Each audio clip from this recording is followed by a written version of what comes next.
만년 대리님이 한 분 계세요. 나이가 50인데도 대리야. 거기 회사를 취미로 다니더라고요. 네. 월 소득이 이 임원분보다 3배가 되는 한 거예요. 부사장님 될 것 같은데 그 정도면. 너무 충격이었던 거죠. 자, 그러면은 또 다른 질문입니다. 네. 스카이 나오셨죠? 네. K. K. 굳이 스카이에서 Y와 섞일까봐 K라고 지금 얘기하신 건가요? 아니요. S가 아닌 걸 얘기해야 될 것 S가 같아요. 아니니까. 네. 알겠습니다. 근데 학벌 좋으신데 왜 부자랑 학벌은 상관없다고 말하세요? 노골적으로 좀 얘기해 볼까요? 만약에 부자랑 학벌이 상관이 있다 그러면 네. 서울대 나오신 분들이 다 엄청 부자여야 되잖아요. 뭐 아니면 더 하버드나 네. MIT 있는 분들이 부자여야 되는데 네. 그렇진 않은 것 같더라고요. 고객님 중에 한 분인데 네. 우리나라에서 그 민사고 나오셔서 이제 그 스탠퍼드 네. 나와서 거기서 이제 최고 달리셔가지고 네. 그 미국 이제 로이어까지 변호사까지 되셨단 말이에요. 그 정도면은 제가 봤을 땐 전 세계적으로 손가락 안에 퍼센테이지 안에 들지 않을까 싶어요. 공부로는. 그렇겠죠. 근데 돈을 그 퍼센테이지만큼 벌고 계시진 않거든요. 네. 그것만 해도 벌써 전 세계적으로 반증이 되는 거잖아요. 그러니까 우리나라도 마찬가지고. 네. 저도 이제 금수저가 네. 아니다 보니까 혼자서 다 읽어내다 보니까 힘은 들지만 그래도 믿었죠. 나는 네. 언젠가 할 수 있다. 그때 이제 저랑 와이프랑 처음 결혼했을 때 네. 둘이서 맞벌이 하니까 그래서 1억 정도는 벌더라고요. 네. 1년에. 네. 근데 그때 서울 집값 평균이 한 5억 정도 됐어요. 그러면은 만약에 뭐 1억 버는 것 중에 5천만 원 쓰고 5천씩 모은다고 하더라도 대략 한 10년 정도 걸리는 거잖아요. 네. 그 정도면 살만하잖아요. 근데 네. 이제 뭐 아파트 대출 받고 하면 네. 5년이면 살만하잖아요. 그렇죠. 거기까지 했을 때 희망이 있다고 생각을 했어요. 네. 그러니까 이제 회사 열심히 다니자. 열심히 다녀야겠다. 열심히 다녀야겠다. 근데 거기서 이제 사건이 터지죠. 어떤? 와이프가 임신을 하죠. 네. 그러니까 와이프 저 이제 쌍둥이거든요. 쌍둥이에요. 그러니까 와이프가 경단녀가 될 수밖에 없었어요. 애를 둘을 동시에 키우는 게 쉬운 일이 아니죠. 애 키워본 사람들은 알잖아요. 하나도 어려운데. 네. 와이프가 경단녀가 되니까 반토막이 나잖아요. 네. 근데 애 키우면 돈 더 들어가잖아요. 그렇죠. 그러니까 반에 반토막 나잖아요. 네. 그러니까 이게 삶이 되게 힘들어지기 시작해요. 네. 거기서부터 내가 뭘 잘못했지라는 생각이 드는 거예요. 나는 하라는 대로 하고 살아왔는데 정말 열심히 살았거든요. K까지 갔는데 S 밑에까지 갔잖아요. 그리고 이제 대기업을 다녀보면 모든 대기업이 다 그렇진 않지만 제가 있었던 곳에서 제가 좀 더 잘하고 싶어서 열심히 다녔거든요.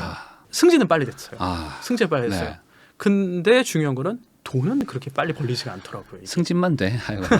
맞죠. 직급만 올라가 어떻게 된 게. 직급이 올라가도 한 달에 200, 300 올라가는 거 아니잖아요. 맞아요. 잘해봤자 몇십만 원 차이야. 몇십만 원? 네.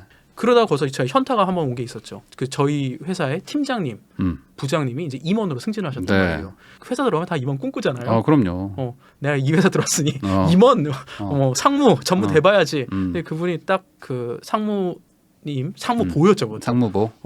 그거 딱 되고 나서 저랑 이제 친분이 있어서 같이 술 한잔 마시면서 하는데 제가 사모님과 왜 그러세요? 연봉 얼마 되십니까? 물어봤어요. 나 그냥 한 세전 한 뭐 1억 4, 5천 정도 되는데 거기서 제가 되게 현타를 맞았죠. 이 돈 갖고는 서울에 전세도 못 얻는데 그래서 이제 제가 와장창 무너지는. 어떻게 보면 순수했을지도 모르겠어요. 세전이 그거면 거기서 한 또 40몇 프로 또 떼기 때문에 이래저래 뭐 30% 뗍니다. 건강보험료에다가 다 떼. 뭐 갖고 가는 이제 뭐 8, 9천 수준 모르죠. 더 많으실 수도 있고 정확히 모르니까. 근데 생각보다 너무 적었던 거죠. 내 인생을 걸어야 되는데. 근데 그분이 제 월화수목 금금금이 인생인데 전 오히려 제가 항상 회사에 일찍 나온다고 나오죠. 그분은 항상 먼저 계셨어요. 그럼 항상 늦게 가셨어요. 그런 분이셨단 안 말이에요. 가신 적도 있을 거예요. 그 소위 말하는 라꾸라꾸까지 깔려 있고 그러다가 그 저기 좀 다른 부서에 만년 대리님이 한 분 계세요. 나이가 50인데도 대리야. 그러니까 원래 회사가 자르진 않잖아요. 대단하신 분이네요. 다른 의미로 엄청난 분입니다. 엄청난 분이에요. 근데 거기 회사를 취미로 다니더라고요. 칼출근 칼퇴근 하는 거예요. 승진은 아예 관심이 없어. 하루는 제가 물어봤는데 왜 이렇게 빨리 가세요? 그랬더니 그 부동산 정책대학원 간다고 빨리 간다는 거예요. 그게 건대에 있는 그거더라고요. 그러니까 부동산 잘하시나 봐요 라고 하면서 그분이랑 얘기하다가 나중에 좀 더 친해지고 나서 알게 된 사실이 그분이 강남 사구에 아파트를 한 채씩 다 갖고 있고 강남에 상가를 갖고 계셨던 거예요. 상가도 있고. 그분 월 소득이 참고로 그 강남 사구의 아파트에 세 채인가 네 채가 다 월세로 놓고 계세요. 그러니까 월 소득이 이 임원분보다 3배가 되는 한 거예요. 부사장님 될 것 같은데 그 정도면. 너무 충격이었던 거죠. 그러니까 왜 우리도 군대에서 계급장 떼고 만나자 그러잖아요. 회사에서 회사 이름 떼고 만나면은 이렇게 말하면 좀 야속하지만 결국엔 돈이었던 것 같아요. 그 제가 그거 보고 그때부터 제가 투자가 시작됐거든요. 근데 학벌이 부자를 만들어주지는 않는다. 이거는 그래도 많은 분들이 동의하지만 학벌이 그래도 하방을 막아준다는 건 있지 않을까요? 그래도 좀 어떤 그 학벌이 좀 높으면 그래도 기본적인 소득을 얻기는 좀 좋으니까 사람들이 이렇게 뭐 어떻게 될지 모르지만 불안함에도 막 이렇게 달리는 게 아닌가. 이렇게 얘기하는 게 저도 좀 배부른 소리일 수도 있는데 네. 조금 죄송하지만 당연히 소기업, 중소기업, 중견기업, 대기업의 연봉 차이는 있어요. 네. 그거는 어쩔 수 없어요. 하지만 그걸 생각해 보자는 거죠. 중소기업에 첫 취업한 분과 네. 대기업에 첫 취업한 분이 물론 급여 차이는 나겠죠. 네. 근데 그렇다고 대기업에 취업한 분이 정말 삶의 여유가 있냐라는 거죠. 조금 더 좋은 거 먹고 조금 더 좋은 거 쓰는 거지. 네. 그렇다고 막 서울 살 집을 갖다가 막 수십 년을 땡겨서 살 수 있고 이런 거 아니거든요. 그러니까 극적인 차이가 나기엔 어렵다. 어렵죠. 그러니까 진짜 꿈을 꾸면서 막 사람들이 야 월천 벌었어. 지금도 대기업 가서 월천 버는 친구가 많은 건 아니거든요. 네. 그렇다고 사회 초년생이 아니면 사회생활 한 5년 이하한 친구가 월천을 여유 있게 버는 기업이 있다? 그런 건 진짜 있긴 하겠죠. 하지만 쉽지는 않거든요. 그러면 이제는 결국에는 어떤 부업, 창업, 사업 뭐 이런 것들과 이제 투자 이런 것들이 이제 섞이면 아까 말한 어떤 학벌이라는 거 대비에 그 장점 대비 훨씬 뭐 충분히 다른 분들도 할 수 있다. 네. 이렇게 봐야 된다. 이거를 느낀 게 네. 지금 신생 그 소위 말하는 젊은 건물주분들이 네. 다 학벌이 안 좋아요. 그리고 오히려 어떻게 보면 이게 학벌이 안 좋다 보니까 네. 바로 사회에 나오는 케이스가 많거든요. 빨리 나오고 학교를 안 가고 사회에 나가는 케이스가 많단 말이에요. 네. 그러니까 생각을 하기 시작하잖아요. 돈을 벌어야 되잖아요. 그럼 그때부터 사람이 뇌가 좀 바뀌거든요. 네네네. 근데 내가 남들이 바람직해 보이는 그 루트로만 따라가면은 네. 내 뇌가 바뀌는 경우가 없어요. 아주 늦죠. 뭐 결혼하고 애 나오면 그때 바뀔까? 막 그런 사람들도 있죠. 바뀐 사람이 이렇게 앉아 있는 거죠. 전 조금 빨리 바뀌었습니다. 저는 좀 부럽더라고요. 저는 한 21살쯤 바뀌긴 했습니다. 전 많이 늦게 당구장에서 알바하면서 바뀌었습니다. 어쨌든 근데 결국에는 그 학벌하고는 저도 큰 상관은 없다고 봐요. 그러니까 무난하게 사는 거는 가능하지만 부자 되는 거는 결국에 아까 말한 대로 뭔가 곱하기가 있어야 되니까 인생에. 맞아요. 이 학벌이나 이런 거는 그냥 더하기니까. 그러면 그 아까 말씀하신 것처럼 좀 뭐 이런 얘기하면 좀 그렇지만 학벌이 좀 안 좋으신데 뭐 건물주 된 사례 하나만 좀. 상고 출신 여성분이었어요. 네. 근데 이게 바로 취업을 하셨죠. 이제 대학을 안 가고 그래서 한 2년 동안 해가지고 한 1,500만 원 정도를 모았단 말이에요. 그리고 그때 이제 저랑 좀 일찌감치 어떻게 만나게 됐는데, 근데 저한테 물어본 거예요. 이제 자기 부자 되고 싶다고. 좀 난감하죠. 이분 1,500만 원 모았고 월급은 그냥 최저임금. 그러면 뭐 그때는 정도. 200도 안 됐죠. 그냥 막 180, 190 막 이런 시절이었으니까. 근데 제가 그걸 하나 한 게 월세의 비밀이라는 건 분명히 있거든요. 월세 투자의 비밀. 솔직히 1,500 갖고 아파트 투자하기 힘들거든요. 그렇죠. 물론 그때 이제 갭 투자를 잘했다면 알았을지도 모르지만 제가 400 가지고 한테 산 적이 있긴 합니다.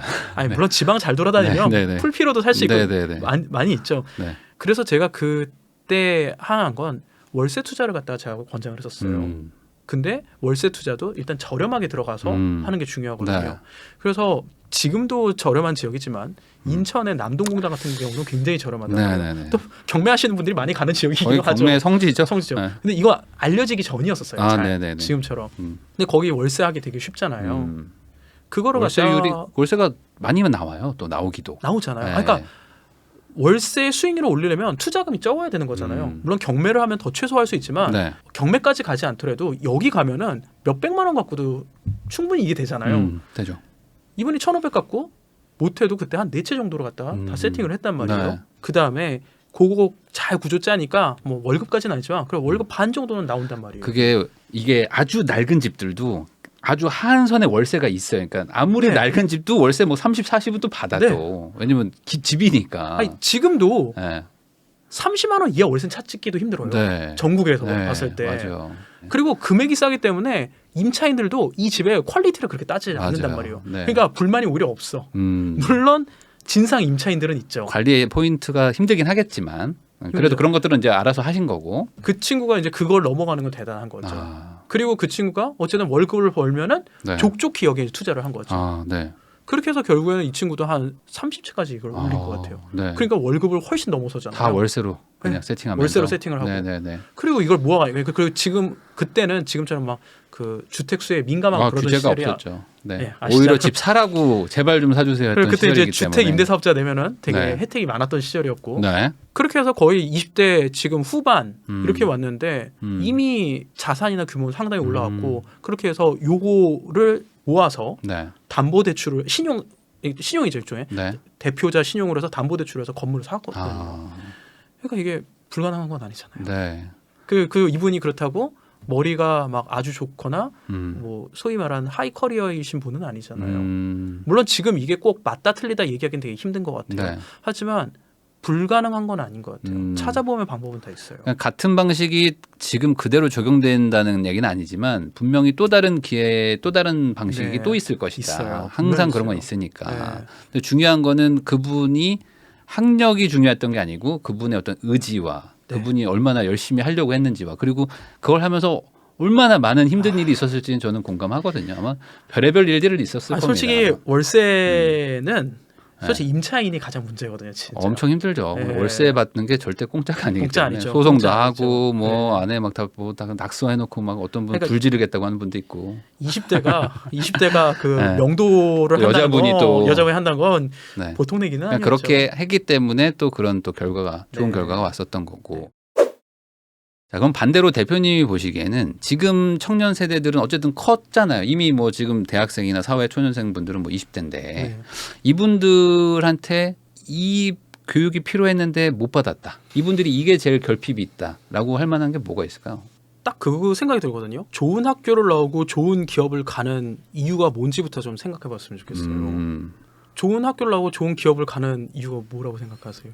뭐 우선은 좀 사회적으로 좀 인정받는 거 기본적으로 어느 정도 인정받는 예, 거. 그리고 이제 안정된 어찌됐든 좀 그 사회에서 그 급여 생활을 좀 할 수 있다는 거 네. 그리고 어쨌든 같은 나이 때 조금은 더 벌 수 있다는 거 같은 연봉은 아니니까 네. 그냥 저는 궁극적으로 돈을 많이 벌기 때문에 사람들이 여기에 선호를 한다고 생각하거든요. 그 어떻게 보면 좀 증명된 방식으로 해서 네, 가장 확실한 방식. 요 정도 기업을 가면 요 정도 벌고 네. 요런 직군을 가면 요걸 벌다라는 네. 거잖아요. 만약에 능력이 있으면 솔직히 대기업 안 가고 의사나 변호사를 했겠죠. 네. 근데 의사나 변호사가 대기업보다 많이 벌기 때문에 이런 약간의 이 추정치가 비슷하게 만들어지는 부분이 있거든요. 네. 물론 명예도 있죠. 명예도 있는데 궁극적으로 사회가 추구하는 거는 명예도 있지만 돈이 전 굉장히 많이 중요하다고 네. 생각을 해요. 그랬을 때 공부를 잘하는 이유는 결국엔 돈을 많이 벌기 위한 걸로 가는 부분이 되게 많아요. 근데 아까도 얘기했지만 공부를 많이 한다고 돈을 정말 많이 버는 시스템은 아닌 거거든요. 네. 내가 알고 있는 선에서 좀 증명이 됐다는 것뿐이지. 그럼 바꿔 얘기하면은 돈을 많이 벌고 싶으면 이 시스템이 정답은 아니라는 거죠. 네.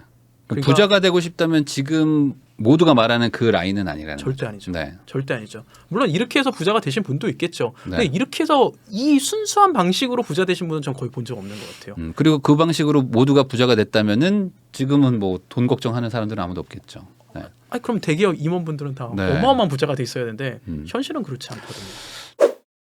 돈을 많이 버는 거에 목적을 두는데 그러면 돈을 많이 벌기 위한 공부를 해야지 네. 사회가 지향하고 사회가 요구하는 공부를 하는 거는 맞지 않는다라고 네. 얘기 좀 해드리고 싶어요. 근데 이게 되게 어렵거든요. 그래서 제가 좀 약간 책에도 썼는데 네. 그 사회화라고 하잖아요. 사회에서 좀 벗어날 필요가 있는 것 같아요. 그러니까 전하 대표님도 네. 좀 탈사회화를 했기 때문에 그래서 그렇죠. 이걸 찍고 있는 걸지도 그러니까 모르겠어요. 너 왜 그렇게 사냐 이런 얘기를 정말 많이 들었죠. 처음에 할 때는 거의 이단하죠. 거의 되게 어떻게 보면은 굉장히 괴짜라고 네. 취급받을 수 있는데 궁극적으로 내가 거기서 흔들리면 안 된다는 거죠. 근데 처음은 되게 힘들 거예요. 왜? 주변에 이렇게 사는 사람이 없거든요. 맞아요. 그리고 주변에 내가 이렇게 하겠어 그러면 처음에는 그래 열심히 해봐라고 하지만 되게 굉장히 외로운 길이 된단 말이에요 이게. 공통적인 얘기죠. 다들 이 부자가 되려면 너무 외로워지니까. 정말 외로워요. 네. 왜냐 이 방법이 평범한 방법이 아니거든요. 네. 그리고 남들이 다 이거 할 때 난 이거 안 하고 딴 거 하고 있거든요. 그러니까 막 주변에서는 너 그거 하다 망한다. 그리고 또 솔직히 사람 심리가 내가 하지 않는 걸 저들이 할 때는 안 되길 바라는 마음이 또 있단 말이에요. 망해줬으면 하는 것도 솔직히 있고. 말하면 망해줬으면. 그러니까 좋은 얘기를 안 해줘요. 네. 그게 되게 힘들거든요. 근데 네. 그거를 이겨내는 게 중요하고 내가 진짜 건물주가 되고 싶고 부자가 되고 싶다 그러면 건물주 부자들이 하는 이야기를 듣는 게 되게 중요한 것 네. 같아요. 그리고 그들이 삶을 어떻게 살아왔는지를 좀 같이 연구할 필요도 있고 물론 똑같이 산다고 똑같이 되는 건 아니에요. 네네네. 하지만 나한테 맞는 그 방법을 적용을 해서 돈 버는 방법을 좀 연구를 좀 많이 했으면 좋겠어요. 그 정말 그렇다고 경제 공부를 하라는 게 아니라 네. 물론 경제 공부도 할 건 필요하겠죠. 근데 그렇다고 경제학 박사처럼 막 이런 어려운 책을 읽을 그렇죠. 필요가 없거든요. 네네네. 진짜 돈 되는 이야기, 돈 벌 수 있는 이야기, 그리고 또 중요한 거는 막 그 카더라식의 막 뭐 하면 훅 올라간다 이런 거에 너무 매몰되지 말고 정말 고객들한테 소비자들한테 내가 정확한 가치를 줄 수 있으면서 돈을 벌 수 있는지 이거는 저는 사업이든 부동산이든 똑같다고 생각하거든요. 부동산에 들어오는 임차인을 살기 좋게 해주면 분명히 내가 돈을 법니다. 근데 내가 그 생각이 아니라 나만 생각하면 돈 벌기가 되게 힘들어져요. 그래서 이런 부분의 공부가 전 제일 중요하지 않을까 싶어요. 이게 정말 맞는 얘기인 게 사실 주택 투자, 아파트 투자도 이렇게 생각하면 되거든요. 그러니까 앞으로 더 돈이 많은 임차인들이 우리 집에 와서 살 것이냐. 이 동네가 좋아져야지 그런 사람들이 올 거 아니에요. 네. 근데 앞으로 봐도 아무리 봐도 이 동네는 지금 사는 소득 대비 더 좋은 분들이 올 것 같지가 않아. 그러면 좀 그것도 나쁜 투자일 수도 있는 거니까 결국에 고객을 어떻게 대하느냐, 고객들을 어떻게 조금이라도 더 돈을 벌 수 있게 해주느냐, 뭐 이런 마인드들을 가지고 있으면 그게 사업이라는 거죠. 그렇죠. 자, 그러면 부자 되기 위해서 거꾸로 돈 공부를 해야 되는데 이게 또 오래 하는 분들이 있거든요. 그러니까 어느 정도 공부만 기준, 하죠. 공부만 하죠. 그러니까 어느 정도 기준으로 봐야 될까요? 뭐 투자를 한다 그러면 부동산 투자를 네. 한다 그러면 정말 지금 뭐 30대 40대 자녀 키워서 이제 외부 활동 못 하니까 막 블로그 열심히 쓰고 공부 열심히 하는 분들이 계시단 말이에요. 네네네. 막 내용 들어보면 막 입지나 이런 분석 연구 어마어마하세요. 빠삭하세요. 네. 그러면 돈 많이 버셨겠어요? 그러면 저 한 채도 투자 안 했는데 이런 분들이 계세요. 부동산은 공부가 아니라 전 투자라고 생각하거든요. 네. 글을 쓸 때 이 가치가 바라는 거지 공부만 할 거면 차라리 내가 석박사를 따야죠. 그러니까 내가 어느 정도 공부가 됐다 그러면은 좀 조심스럽긴 한데 무리하지 않는 선에서 빠르게 네. 투자를 해보는 게 전 되게 중요하다고 생각해요. 그리고 내 돈이 거기 들어가야 네. 묶여야 진짜 공부가 돼요. 근데 이제 절대 안 잃으려고 예. 절대 안 잃기 위해서 공부를 더 하면 안 잃을 거야라고 해서 공부를 계속 하시는 분들이 많거든요. 부동산 진짜 전문가들도 많이 손해 봐요. 손해 볼 수밖에 없어요. 근데 이건 또 내가 얼마나 참아내느냐 그런 싸움이기도 네. 하거든요. 근데 잃어보는 것도 전 공부라고 생각해요. 근데 이거를 한 번도 실패를 안 했다? 전 이게 제일 위험한 것 같아요. 저도 요즘에 금리 올라가지고 죽겠습니다. 저도 죽겠거든요. 근데 이것도 경험이잖아요. 네. 이런 경험을 해본 적이 없잖아요. 네. 0%였다 이렇게 단기간에 막 2%, 네. 3%, 4% 이렇게 올라간 적이 없었잖아요. 저도 이것도 공부라고 생각해요. 그래서 하고 이렇게 부동산 투자는 투자대로 하고 네. 그리고 돈 공부도 물론 이런 우리 부익남 네. 대표님 채널도 열심히 보고 네. 뭐 여러 경제 채널도 보는 것도 중요하지만 일단 돈을 벌어야죠. 근데 돈 벌 능력이 없으면 당장 알바라도 뛰면서 돈 버는 걸 좀 하는 게 중요한 것 같아요. 그러니까 저는 공부는 두 가지인 것 같아요. 머리로도 해야 되지만 몸으로도 해야 된다고 생각해요. 그게 부동산도 마찬가지고. 네. 그러면 머리로 하는 건 언제든지 할 수 있어요. 네. 근데 몸으로 하는 건 내가 정말 딱 각오를 해야 돼요. 그리고 뛰어들어서 알바라도 좋아요. 알바라도 네. 해서 돈을 벌어봐야 돼요. 그리고 알바하는 것도 나 너무 두려워. 그러면은 그냥 집에 있는 물건 중고 시장에 내다 파는 그 정도라도 좀 해봐요. 그럼 돈 버는 거잖아요. 네. 그것부터 전 시작이라고 생각해요. 하긴 중고나라도 올라온 거 보면은 그럴싸하게 멘트 쓰는 분들이 있고 사진 잘 찍는 분도 있고 대충 올리는 사람도 있잖아요. 네. 그러니까 같은 물건을 조금이라도 비싸게 팔려고 하는 노력도 하는 것도 어찌 보면 나한테 능력인 건데. 그러니까 이게 제가 네. 그 얘기하는 게 우리가 태어나서 자라면서부터 보통 학창 시절 때까지 사는 건 되게 익숙해요. 그렇죠. 소비에 대해서는 익숙한데. 그러니까 막 우리가 뭐 하나 살 때 엄청 비교 분석 되게 잘하잖아요. 표까지 만들어가면서 뭐 어느 사이트가 뭐가 싸고 막 10원 단위까지 다 기록하. 저번에 네. 고양이 모래를 사는데 한 3시간 걸렸어요. 이럴 거면 그냥 아무거나 사지. 내가 뭐 하고 있는 거지? 근데 어쩔 수 없는 거예요. 비교 분석하면 막 유튜브 다 뒤졌어요. 그러니까 쓸데없는 짓을 하는 거지. 근데 그 다른 거보다 아, 그건 너무 우리한테 너무 익숙한 거예요. 익숙하죠. 아, 그렇게 비교 분석한 이런 거 5시간도 할 수 있어. 가성비 따지는 거잖아요. 그리고 네, 내가 네. 편한 거잖아요. 네. 근데 바꿔서 내가 판매를 하기 시작하잖아요. 그럼 뇌가 달라져요. 되게 어려워요. 이거 생각보다. 판매 어렵죠. 어려워요. 근데 부동산도 네. 판매할 때 돈 버는 거예요. 네. 마찬가지예요. 판매를 해보지 않은 사람이 투자를 잘한다. 이것도 좀 생각해 볼 필요가 있는 거예요. 그리고 뭐 사업 아까 거창하게 얘기했지만 거의 장사에서 다 커진 거잖아요. 네. 물건 사고 결국엔 내가 뭔가 서비스를 입히든 가치를 올리든 팔고잖아요. 근데 결국엔 판매잖아요. 판매할 수 있는 뇌가 키워지지 않은 상태에서는 네. 사람은 크게 돈을 벌 수 없어요.